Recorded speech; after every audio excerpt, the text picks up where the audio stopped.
One of the strangest yet greatest things about being a magician is that unlike any other profession or hobby out there, when people find out that you're into magic, they immediately expect you to perform. I think this is awesome because I always want to perform magic, but I don't want to make it weird by just offering if people don't want to see it. And this is why as a magician, you have to always be prepared to perform because you never know when someone's going to ask. So in this video, I'm going to go through the props that I always carry with me and the tricks that I'm ready to perform at all times. So the first item is a pair of simple rubber bands. Now what's great about rubber bands is that they're usually available wherever you are, but if they're not available, you can pull out your own rubber bands. Then I'll go into a routine called Crazy Man's Handcuffs. Now here's how it looks. You place one rubber band around your hand like this. You take the other one and you put it behind that first one. Essentially, you've locked your hands together in a way that you can't separate your hands without taking the rubber bands off your fingers. But if you just rub them together, just like this, nice and slowly, you'll see that they just melt right through. Now, if you're a magician who's been performing for some time, you know this is an old trick, Crazy Man's Handcuffs. And you may be hesitant to perform it because you think everybody knows it. But I promise you, most people out in the world have never seen this trick, and it blows their mind because it happens right in their face, and it looks like real magic. Now, for those of you who don't know how this trick works, it is done with regular rubber bands, and these could be borrowed. These rubber bands really are on your fingers and wrapped around just like this. The trick happens while you're explaining that you can't separate your hands. You'll notice I pulled back like this. When I did that, I did the move so that I could separate. So here's how it works. The right hand is going to pull back to the side, so not straight back, but to the side.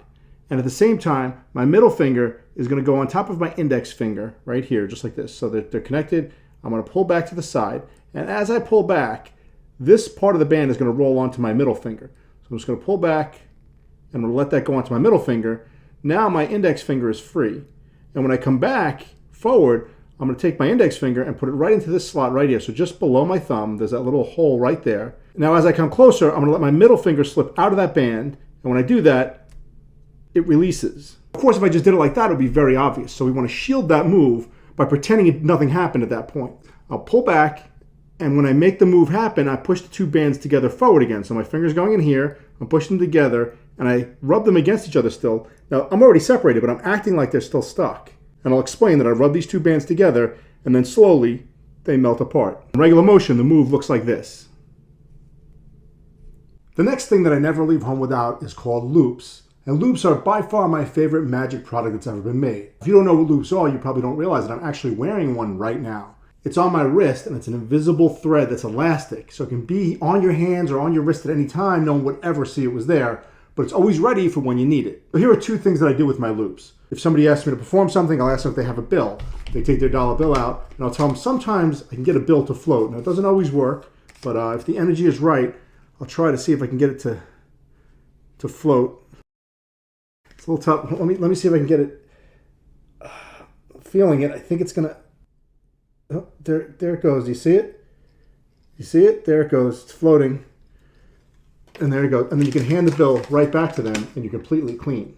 Now, if I'm in a restaurant and somebody asks me to do magic, I'll grab a fork right off the table and I'll tell them I'm going to use my energy to make this fork move.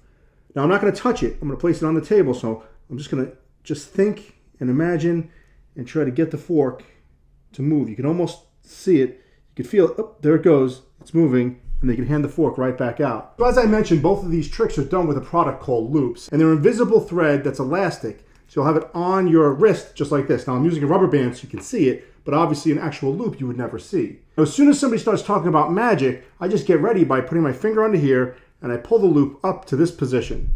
Now they can't see that and I'm ready to go. Now if they handed me a dollar bill, I'm going to fold it kind of in half long ways so it has a little bit of a base to it. And I'll put it on my hand, and now I'm going to pretend like I'm trying to make it float. Now, I'm not really doing anything right now. I'm purposely acting like it's not working.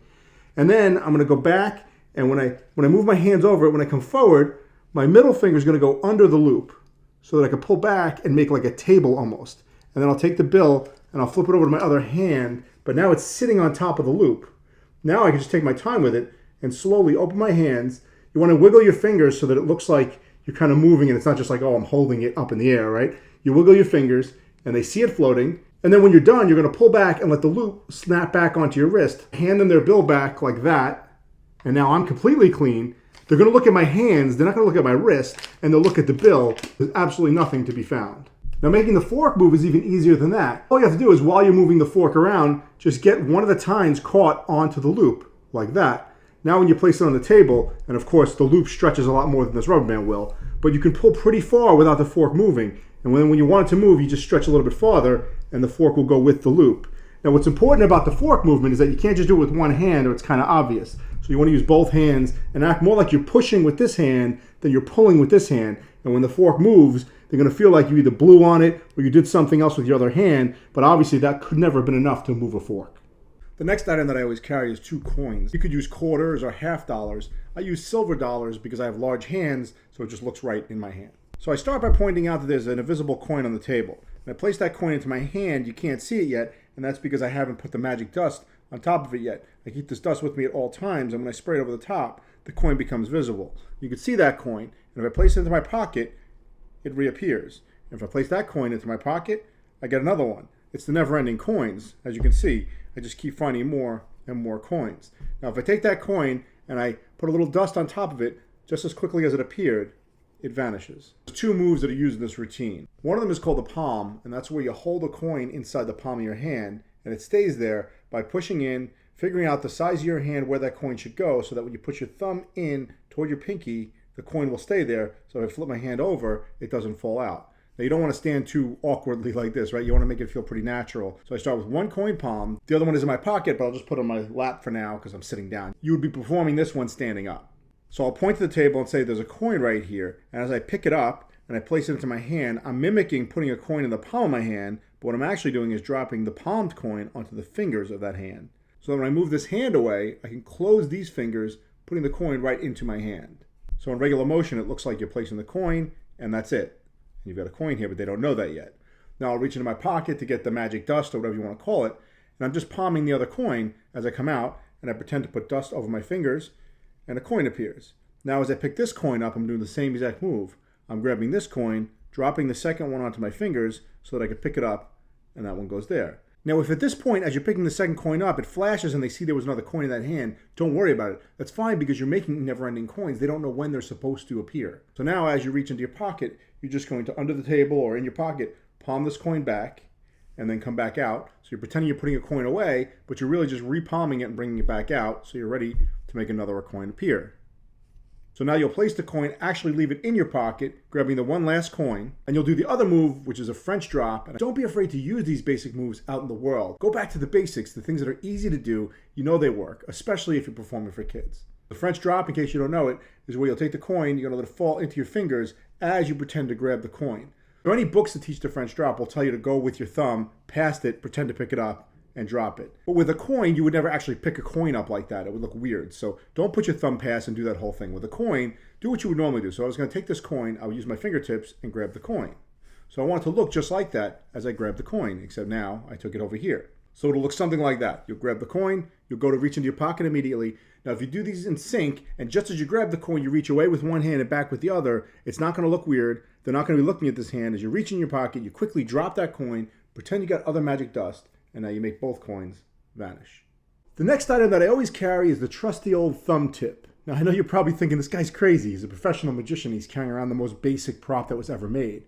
But I don't use this to do the standard silk vanish and reappear trick. I actually use it for a bill switch, which plays really well, especially when there's kids and you're performing but their parents are also watching. I borrow a bill from one of the parents in the audience. In this case, I got a $100 bill, and I explained to them that currency has these new features. So there's a bunch of ways to find counterfeit bills. So in the US currency, there's that line, there's a watermark here, but there's this new thing called the fold test. And that's where you fold the bill a bunch of times. So that's 2 folds, that's 3 folds. I'm starting to feel it now. I think it's the 4th fold. Yeah, that's the one. The 4th fold starts to show the actual value of the bill. Now when I unfold this bill, you'll see the actual true value. In this case, the bill was not worth $100. It was actually only worth $1. It's a $1 bill. You'll take a bill and you're going to fold it in half, long ways like that, and then fold up from the bottom, and then fold across again, leaving it so that it's not a perfect square, but you have a little extra lip on this side. And that's so when you're opening it later, you can easily grip underneath that. And then you fold up from the bottom like this, and then you take the whole thing and just flip it over once so that the 1 is facing outward. And you'll take your thumb tip, and you're going to slide that into the tip, and then leave it in there, and you're ready to go. Now this is in your pocket, so when you reach in your pocket, you're just going to put your thumb in there, and you'll take it out. Now don't worry if the bill's sticking out a little bit or whatever. No one's going to see this thumb tip because you're going to keep your hands in a natural way like this. Now, when somebody hands you the bill, you immediately pass over to the hand that has the thumb tip on it, so now you're hidden from behind. The first fold goes across. You can do the exact same folds that you did to set the first bill up. The second one goes upward. For the third one, I'll show you from the view, from my point of view. You're going to push this across, and you're going to reach with your thumb, take the thumb tip off, and pull the bill behind. So you're like this. Now, from the front view, they still can't see that. And even if they saw a little extra fold, it doesn't matter because you're folding the bill. They're going to lose track of what's what. Now, the next one is going to be the fold upward. Now, you're just keeping this thumb tip here as you fold up. And then what I'll do is I'll let this hand release so I can talk about it. I want to show that this hand is empty at this point because it's totally clean. They've already seen this hand clean earlier. And just without saying anything, I'm going to show this hand. It was the fourth fold. And as I unfold it, I get my middle finger inside the little groove of that $1 bill. I flip both bills upward. So now the only thing they can see is the front of the $1 bill. I can easily get my fingers, because of that lip, in here. As I go to open that, I'm going to slide this bill across and into the thumb tip. As I pull back to open the bill, then I'll unfold that down this way, and I open it this way. And now they see the $1 bill. You could show both sides. Just keep your thumb in the back. You don't want to show it anywhere, right? So you're not going to go like this. You'll just keep spinning it around like this. Now, pretty quickly, you're going to want to change this back. So you do the exact same moves to change it back. You'll show them that their $100 bill has been restored. And just as you open it up, they're going to be happy to see their 100. They're not going to be looking at your hands. You could even get bold and hand the bill back to them with the hand that's got the thumb tip. And as you pull back, you just keep your hand closed.